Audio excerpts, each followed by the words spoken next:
Today I'll be ranking every movie, TV, and general pop culture project I made last year. These rankings will be based on a holistic review of the freehand processes and end results, because otherwise everything would be S tier. I'm just kidding.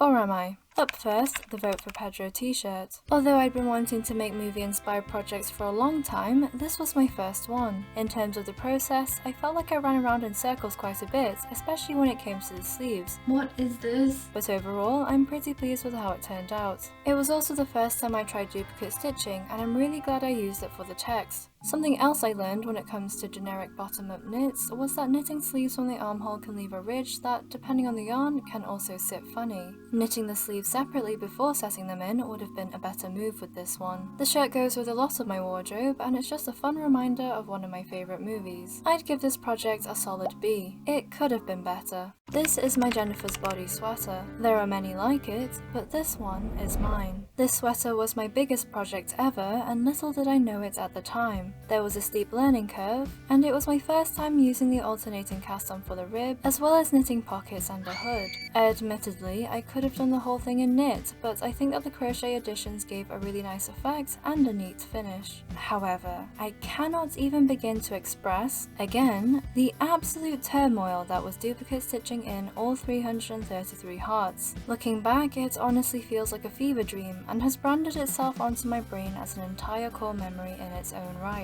But I have to say that it was worth it. I love this sweater, and it's probably my favourite overall. Talk about peaking early.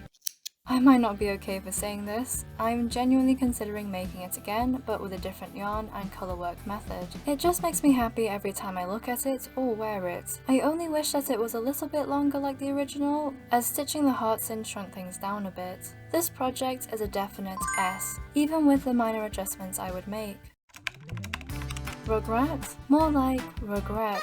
Yeah, this one did not have to happen. Where to even start with the whys? My biggest mistake was probably the yarn. It shed fibres in ways I've never seen before and could never have even predicted. This might be a bit dramatic, but I was actually concerned for my lungs throughout the entire process. This blue is in my hairbrush. It was that bad.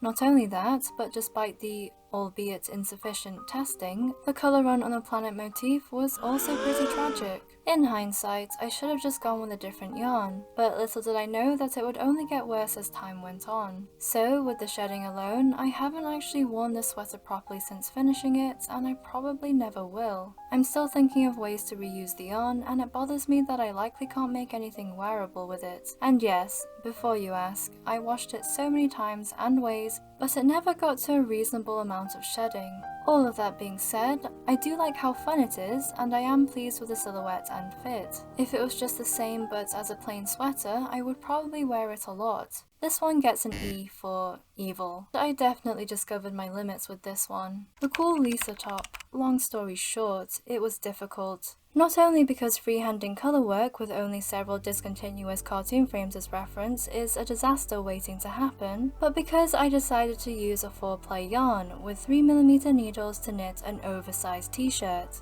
I thought it was sports weight, but no, it was far worse. Suffice it to say, it was no walk in the park, but was it worth it? Yes and no. Yes, it was a challenge and a half, and I beat it. I can now proudly say that I've committed an act of pure masochism in the name of art. Dare I call myself an artiste? Tell Kandinsky his agent called, and they're looking for fresh, new talent. No, it wasn't worth it, because the majority of the project was a hellscape of predicting the unknowable, constant fit checks, and an infinite number of yarn twistings and trappings. I also may have done some repetitive strain damage to my index finger, but that was a long time coming. I'll be honest, I love this finished piece, but I think it worked better as a cartoon, and if you showed me the final results before I made it, I probably wouldn't have even started it. Not because it's bad, I still enjoy wearing it and it's super fun and comfortable, but it just wouldn't be worth it. I also kind of wish I spent a bit longer trying to get a more purple yarn instead of a magenta, but it is what it is. This top gets a C for can you not? The Totally Spies inspired tank top. This Totally Spies inspired tank top was fun to make, not only because it wasn't a particularly hefty project, but because I got to make something cute with hearts again. Plus, I'm really happy that you guys seem to like it just as much. This top is relatively easy to pair with my other knits, and I especially like how it goes with my patchwork jacket. This one gets an A. The execution and methods could be improved, but the look is an S for me. Would make this again. I think this one counts as a pop culture project since it was based on a viral moment, so I included it in this ranking. What could I possibly say about this skirt that hasn't already been said? It was a simple project gone rogue, and makes me wonder if the whole thing was actually the universe trying to humble me for even entertaining the idea that it might not destroy me. Looking back, there really wasn't a point at which this project looked right until the very end. However, this is the project that led me to discover my long-running crochet obsession, the half-double crochet waistcoat stitch. I've said it before and I'll say it again. If you haven't already, then please, for the love of all that is worthwhile, acquaint yourself with this stitch. I have since used it for 2 skirts videos, and I'm constantly trying to force it into projects wherever I can. Back to the skirt itself, it's not something I would make again, but I'm glad I did. The number of seams was slightly jarring and basically screamed sewing project. Nonetheless, it ended up pretty cute and a lot better than expected, especially for such a tacky, skeuomorphic design. A chino miniskirt? More like a chi-no miniskirt. It's undoubtedly a hard one to pair with anything, but luckily it did go well with my crochet shorts, and it has somewhat functioning pockets, which makes me feel a lot better about the whole ordeal. I like the results, and the feeling of accomplishment is incredibly satisfying, but this experience as a whole gets a D for don't do it. Addressed to my former self, of course.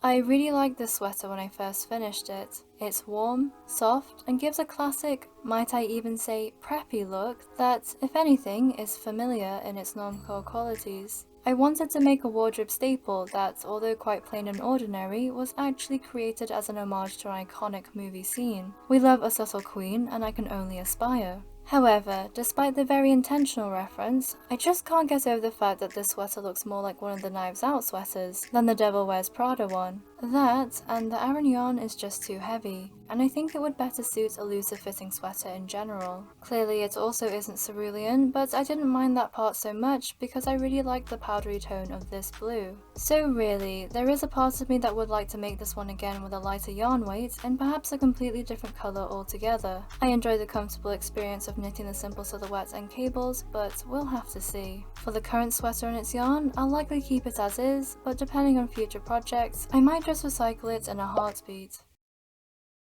The last cable sweater simply wasn't enough, clearly, but this one was a real milestone for me, and I'm definitely glad I decided to bite the bullet and get over my aversion to multi-cable knits. Don't get me wrong, the technical complexity of them is only one reason for dodging them for this long. I've always appreciated cable sweaters, especially the traditional Aran and or fisherman variety, but I've also never truly gotten into the aesthetic on a personal wardrobe level. In other words, it never clicked. This might sound weird, but you may even agree. Some cables just hit better than others, and personally speaking, I found the general technical difficulty to be disproportionate to the aesthetic payoff, if that makes any sense. So until I could cable in my sleep, I didn't see the appeal of knitting one for the sake of it. I had to really like the idea of it first. And this is what makes this project that bit more special for me, because the infamous Chris Evans sweater had a combination of cables that I actually liked, and the Harry Burns sweater, although I wasn't keen on the cables, had the coziest silhouette. Combining the two together felt more like a stars aligning moment that had already been written in the Tinseltown stars, if you catch my drift. I really liked the result, despite not ever having identified with the Aran sweater vibe. It's such a comfortable knit. If I were to change anything, I would perhaps knit an oversized version to really emphasize the cozy quality, although I don't know if I'd ever take it off in that case. This one gets a small S. It's not the breeziest project, but it's worth it. These gloves were a part of the run-up to Christmas, and they were an accessory to the recreation of the Mean Girls Jingle Bell Rock outfit that followed. I decided to use the opportunity to figure out the differences between knitting and crocheting them. If you'd like to see how that went down, you can catch the video here. Sure, they still needed some finessing, but hey, they achieved a lot in a short amount of time. Judging both of these together, I'd give them a collective B-. The next part of the Christmas outfit was a knit tank top. Okay, so I wanted to take the lessons learned from my Totally Spies inspired top and apply them to this one. This was also the first time trying to knit an I-cord and attached I-cord, and it went really well if I do say so myself. This project was also a great opportunity to play with texture, and the loop stitch is definitely one I would use again. The results worked really well for its purpose, and I'm super pleased with the technical aspects of the top. But I'll be completely fair in saying that this palette does hurt my eyes, and I'm pretty happy about storing it away until the appropriate season arrives once again. It's another B from me. Onto the skater skirt. I was pleasantly surprised by how it all pulled together towards the end, as things were looking pretty dodgy for quite some time. I definitely enjoyed using the half double crochet waistcoat stitch again with a different silhouette, and it gave a good sense of the amount of structure this stitch gives. Let's just say that it had its pros and cons this time round. Luckily, the loop stitch also exists in crochet, so you can't see much of a difference if any between the two garments so far as the trim is involved. I give this one a C+. Things could have gone a lot better, but time was of the essence with this one. There were still some pretty nice surprises there at least. And that's it. You can bet that there will be more of these pop culture projects to come this year, and I'm really excited to make and share them with you. Maybe we'll mix things up a bit as well. Happy New Year, and I'll see you in the next one.